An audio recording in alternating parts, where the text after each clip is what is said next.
finally जों दाबाव बाजाराव थांनो दङ केसा बाजाराव थाङै क्या एटिएम रक नायगानो एटिएम खुलुमनानै दुखा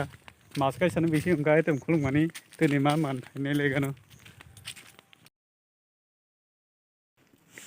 दुमुसरानि पोस्ट ऑफिस फाइमानि एटिएम लानो बागै एटिएम खुलुमनानै दुइ मासनि बेसे उनगा ताउ मायाखा पोस्ट ऑफिस ताउ बाय 3 बार बंद 3 बार फाइमानि 3 बार बानो बंद मानो पोस्ट ऑफिस दे फाइमानि खुलु गया दिनै ताक बंद जों टाउनाव फ्रि माथां दिनै दिनै बै वाइथाम थाइका ताकबो खुलु गया पोस्ट ऑफिस टाउनाव माथां दिनै सरस्वती मुताई तांमानि किसे नायलेगाना नायदि बसंनाय थके सरस्वती मुताई तागै दं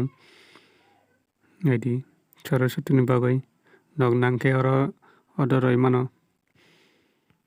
पोस्ट ऑफिस दे थाइम फाइमानि बंद दिनै बै वाइथाम थाइका लेंखा लामा खामि लेंखा